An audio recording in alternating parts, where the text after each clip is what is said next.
en las aguas pantanosas de Luisiana, donde el Mississippi se encuentra con el Golfo de México, existió un reino de sombras gobernado por el pirata más poderoso y decadente que América haya conocido. Su nombre era Jean Lafitte, y su imperio no se construyó solo sobre el saqueo y el contrabando, sino sobre los placeres más oscuros y prohibidos que el dinero podía comprar. Este es el relato de un hombre que convirtió la piratería en un negocio, y ese negocio en una orgía permanente de excesos, que horrorizaría incluso a los libertinos más experimentados de su época. Si creías que conocías las historias más perturbadoras de la piratería, prepárate para descubrir la verdad sobre Jean Lafitte, un hombre que hizo de la depravación un arte y del sufrimiento humano su mayor placer. Suscríbete y activa las notificaciones, porque esta historia cambiará para siempre tu percepción sobre los límites de la crueldad humana. Jean Lafitte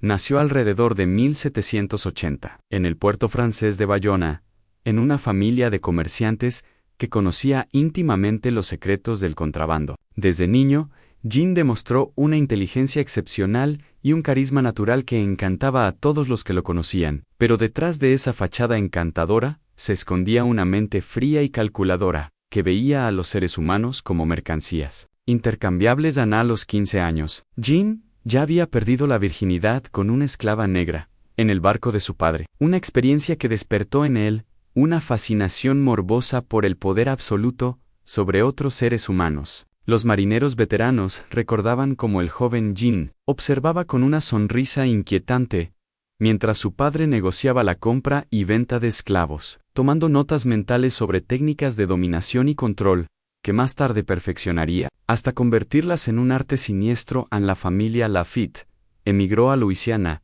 cuando Jean tenía 18 años, estableciéndose en Nueva Orleans, una ciudad donde las fronteras entre lo legal y lo ilegal eran tan difusas como las brumas del.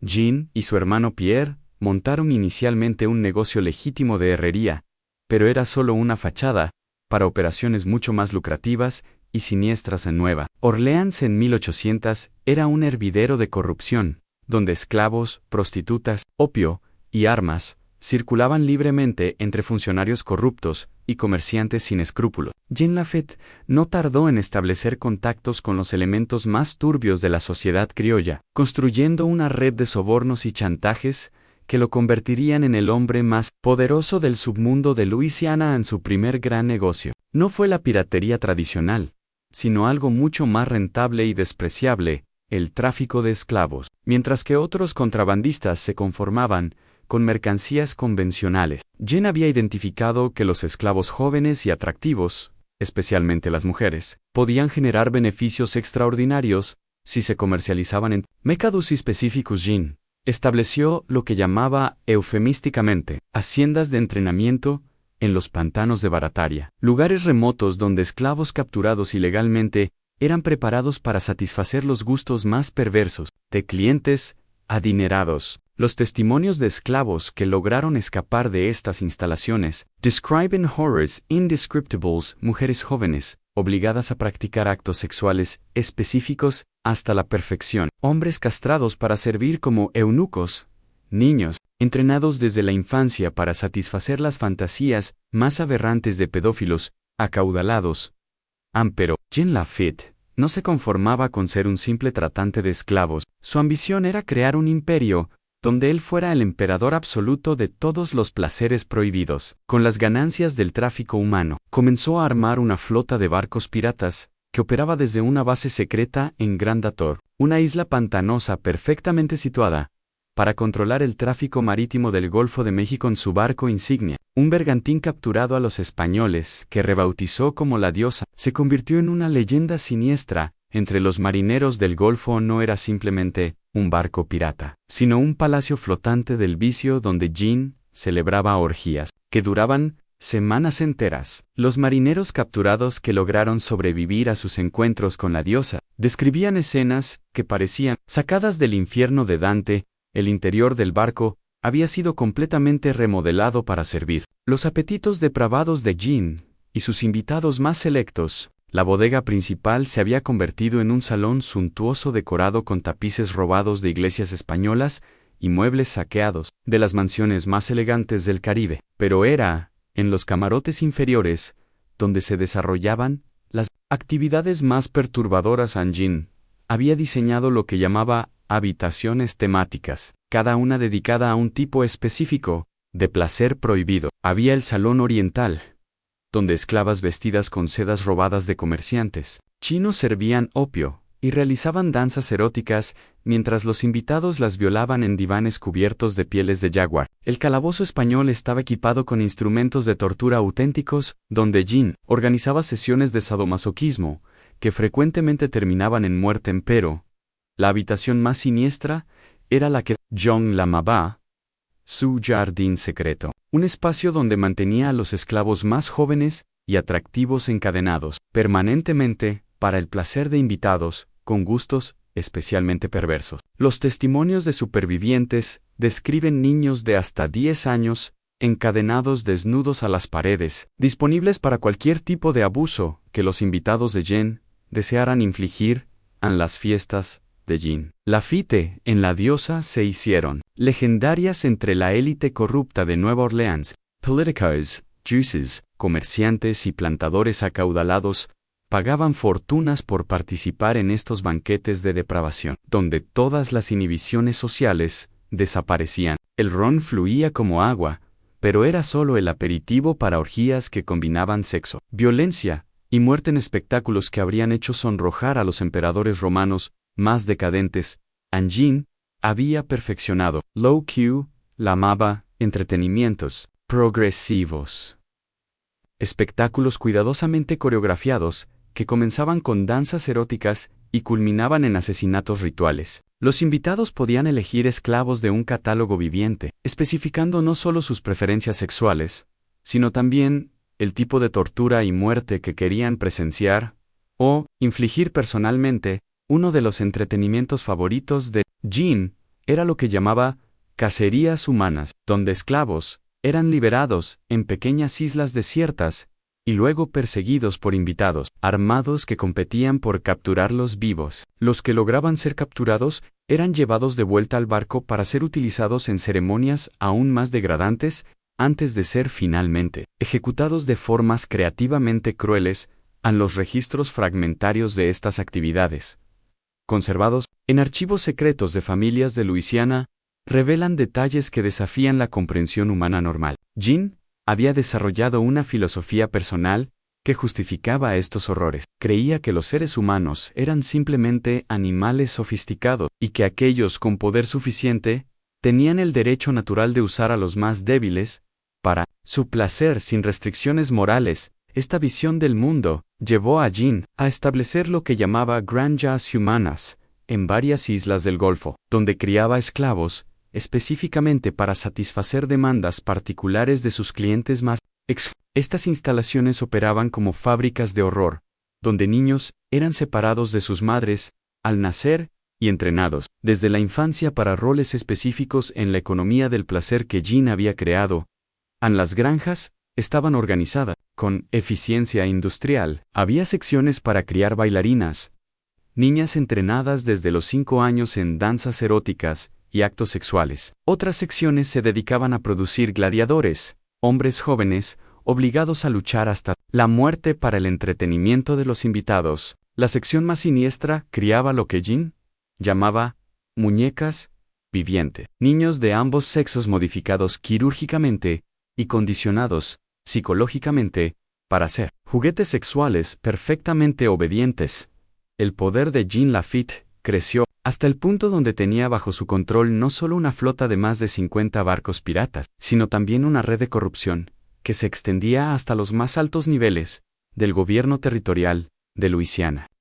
Jueces federales e incluso generales del ejército americano participaban regularmente en sus orgías, asegurando que sus actividades permanecieran protegidas de cualquier investigación seria. Pero Jean no se conformaba con dominar Luisiana. Sus ambiciones se extendían a crear un imperio caribeño, donde sus entretenimientos pudieran expandirse sin límites. Estableció bases secretas en Cuba, Jamaica y las costas de México, cada una equipada con las mismas instalaciones depravadas que había perfeccionado en Baratarian la guerra de 1812 entre Estados Unidos y Gran Bretaña le proporcionó a Jean la oportunidad perfecta para legitimizar parcialmente sus operaciones. Cuando las fuerzas británicas amenazaron Nueva Orleans, Jean ofreció sus servicios al general Andrew Jackson, no por patriotismo, sino porque vio una oportunidad de expandir su poder y proteger sus operaciones ilegales. Su participación en la batalla de Nueva Orleans fue estratégicamente brillante, pero sus motivaciones eran completamente egoístas. Jean había calculado que una victoria americana le daría inmunidad política para expandir sus operaciones, mientras que una derrota británica eliminaría competidores en el negocio del contrabando. Sus piratas lucharon valientemente, pero solo porque Jean había prometido bonificaciones especiales en forma de esclavos jóvenes capturados para celebrar la victoria después de la guerra. Jean recibió un perdón presidencial por sus actividades piratas previas, pero esto solo sirvió para emboldecerlo a expandir sus operaciones más siniestras. Con protección oficial, estableció lo que llamaba casas de placer en Nueva Orleans, burdeles de lujo que ofrecían servicios que iban mucho más allá de la prostitución convencional. Estas casas operaban en mansiones elegantes del barrio Francis, con fachadas respetables, que ocultaban cámaras de tortura subterráneas donde los clientes más adinerados podían satisfacer fantasías que incluían asesinato ritual. Jean había importado especialistas en tortura de Europa y Asia, creando un menú de servicios que incluía desde flagelación artística hasta ejecuciones teatrales. El aspecto más perturbador de este imperio del vicio era su sofisticación organizacional. Jean había creado un sistema de clasificación para víctimas potenciales, con catálogos detallados que incluían fotografías, medidas corporales, habilidades específicas y límites de resistencia al dolor. Los clientes podían hacer pedidos específicos con meses de anticipación, y Jean garantizaba que cualquier fantasía, sin importar cuán aberrante, podía ser satisfecha por el precio adecuado. A los precios que Jean cobraba por estos servicios eran astronómicos, pero la demanda nunca disminuía. Un solo fin de semana en la diosa costaba el equivalente a una plantación completa, pero los clientes regulares consideraban que valía la pena por la oportunidad de experimentar placeres que ningún otro lugar en el mundo podía ofrecer. La clientela Tijon incluía a algunos de los hombres más poderosos de América, senadores, gobernadores, magnates industriales e incluso funcionarios del gobierno federal. Viajaban secretamente a Luisiana para participar en sus festivales de depravación. Jean mantenía archivos detallados de las actividades de cada cliente, no por chantaje directo, sino como seguro de vida contra posibles investigaciones federales. Pero el aspecto más siniestro del imperio de Jean era su sistema de renovación de inventario. Como los esclavos utilizados en sus entretenimientos rara vez sobrevivían más de unos pocos meses, Jean había establecido una red de suministro que incluía no solo la captura de esclavos fugitivos, sino también el secuestro de personas libres, especialmente inmigrantes recién llegados, que no serían inmediatamente extrañados.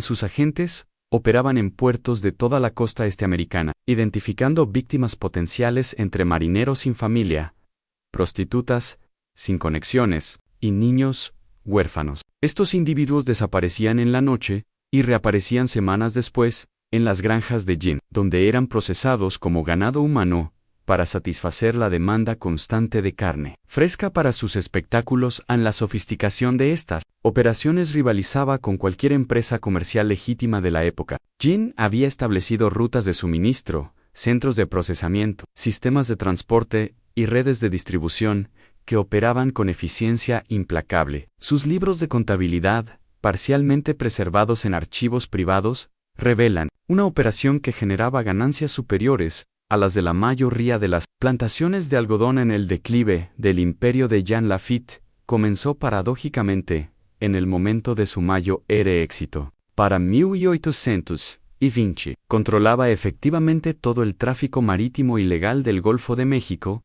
y había expandido sus operaciones a la costa del Pacífico. Pero su éxito había creado enemigos poderosos, especialmente entre otros traficantes de esclavos que no podían competir con sus métodos extremos. Más peligroso aún, era el creciente movimiento abolicionista en el norte, que había comenzado a investigar rumores sobre las granjas humanas de Luisiana. Aunque Jean había logrado suprimir la mayoría de las investigaciones a través de sobornos y intimidación, algunos activistas más persistentes habían comenzado a reunir evidencia que podría exponerlo públicamente.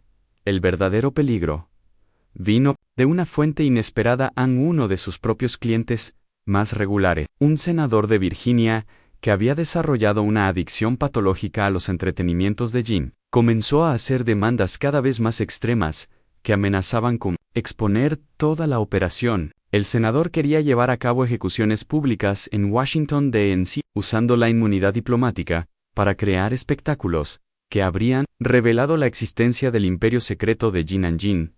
Se vio forzado a tomar una decisión que demostraría la frialdad calculadora que había guiado toda su carrera criminal. En lugar de arriesgarse a la exposición, decidió eliminar no solo al senador problemático, sino a todos los testigos potenciales de sus actividades más comprometedoras. Lo que siguió fue una campaña de asesinatos que incluyó a docenas de sus antiguos asociados, clientes y empleados.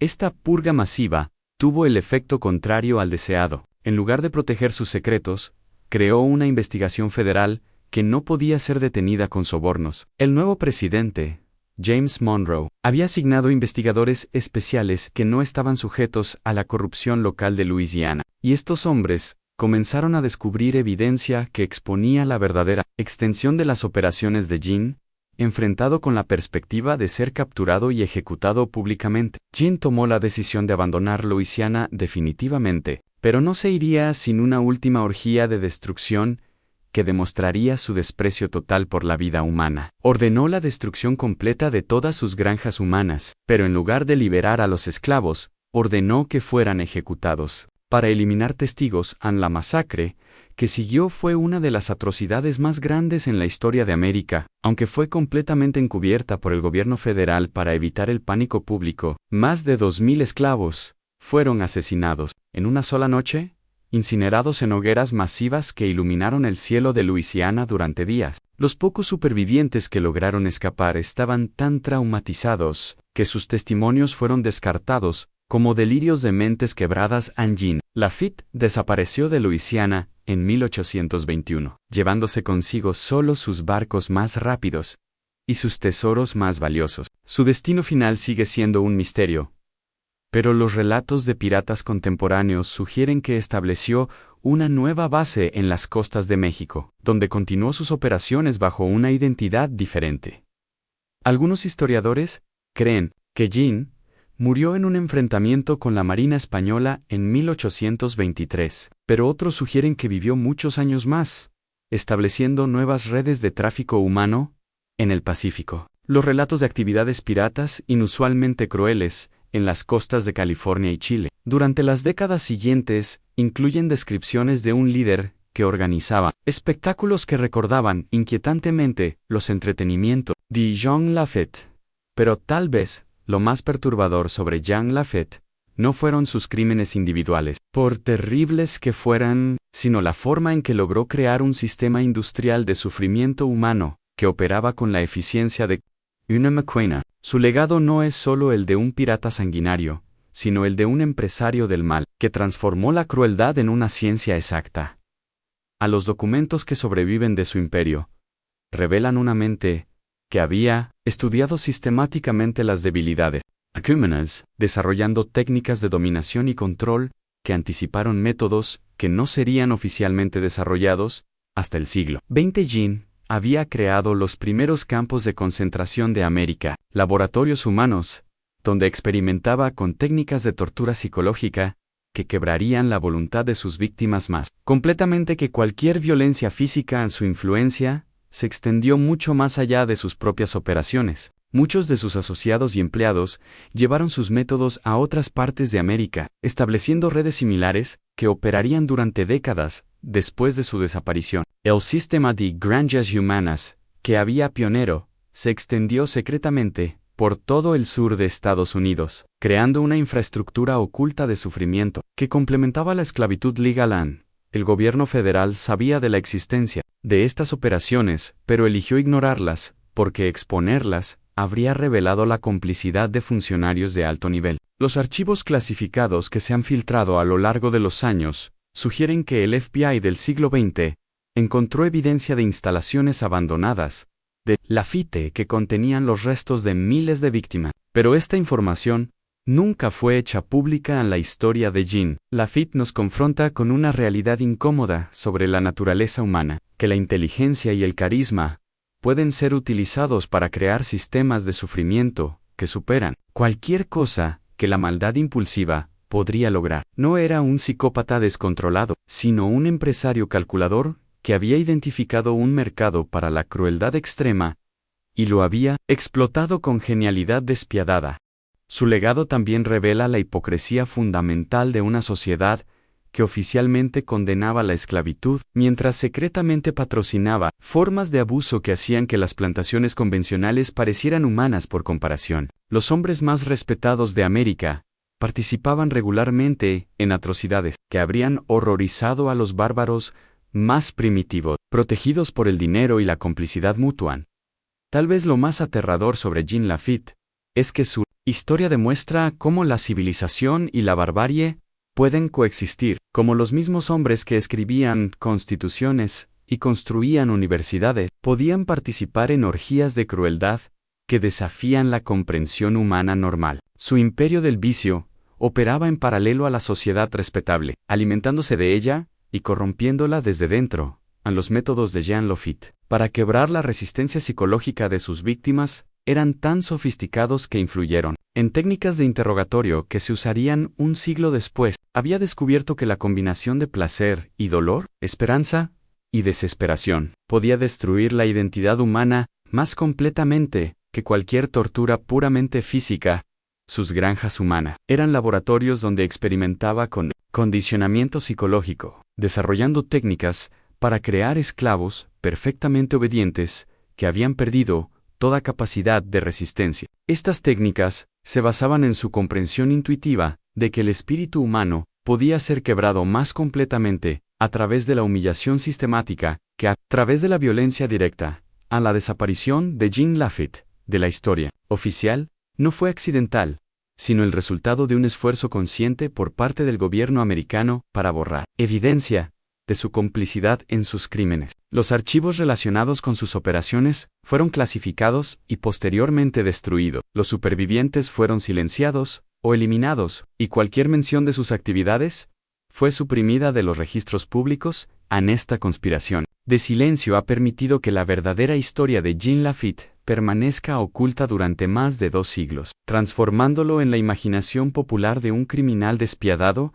en una figura romántica de aventura y rebeldía. La realidad es que fue uno de los monstruos más sofisticados que América haya producido. Un hombre que convirtió el sufrimiento humano en arte y la muerte en entretenimiento. En su historia sirve como advertencia sobre los peligros de permitir que el poder opere sin supervisión moral, sobre cómo la corrupción puede crear espacios donde los impulsos más oscuros de la naturaleza humana pueden florecer sin restricciones. Jean Lafitte demostró que cuando se eliminan todas las barreras éticas, no hay límite a los horrores que la inteligencia humana puede concebir e implementar. El legado de Jean Lafitte también nos recuerda que la historia que nos enseñan en las escuelas es frecuentemente una versión sanitizada que oculta verdades demasiado perturbadoras para el consumo público. La realidad de la esclavitud americana incluyó dimensiones de crueldad que van mucho más allá de lo que la mayoría de la gente puede imaginar. Y Jean Lafitte